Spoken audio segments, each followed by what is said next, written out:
Neutron 3 includes the Tonal Balance Control plugin, which allows a mixer or mastering engineer to compare the overall tonal balance of a current mix with a number of reference tonal curves and make adjustments to bring it more in line with either industry norms, as suggested by the factory defaults, or user-created reference curves.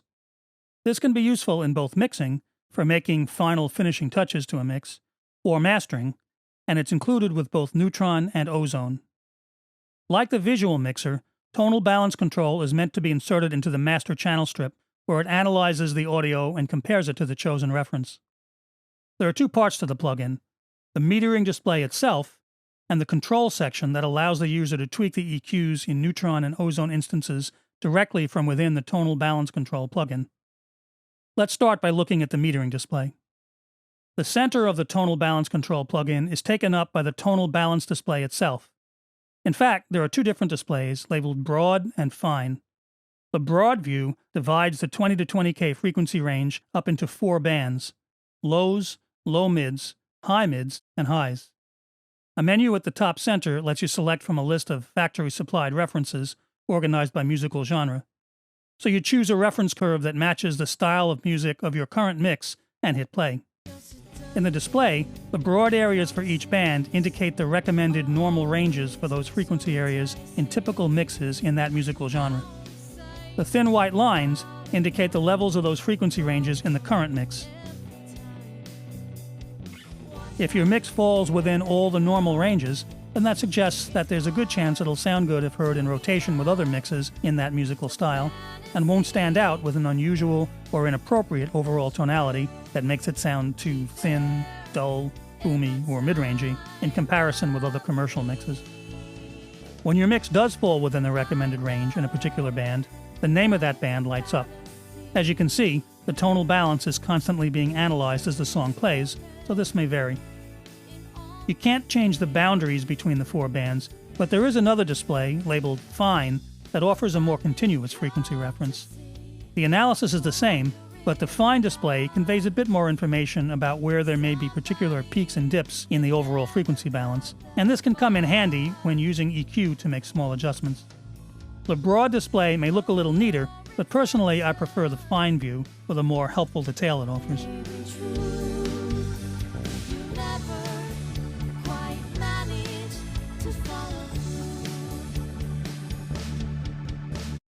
If you have a particular song or group of songs you want to use as a reference, you can do so from a pop-up menu to the right of the reference selector.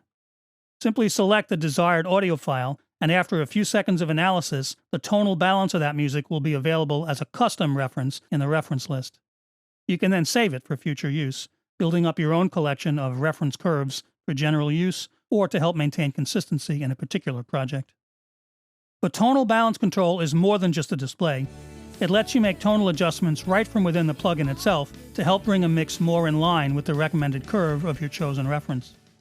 To do this, you must have instances of Neutron or Ozone on any track that you want to make adjustments to. Tonal Balance Control can control the EQ sections within either of those 2 isotope plugins, allowing for more convenient editing while viewing its display. To access this control, you can select the particular track you want to tweak in the pop-up menu to the left. This opens up an additional panel which shows the EQ from a selected instance of Neutron or Ozone. You now have access to all the controls in that EQ, including advanced features like dynamic EQ and sidechain control, and the soft saturation option. As you make adjustments, you'll see the tonal balance curve for your mix reflect the changes in real time, but keep in mind that since the plugin is constantly analyzing, it may take a few seconds for your changes to be fully reflected in the mix curve above. The best approach is to make small tweaks and pause for a second or two, then tweak further if needed.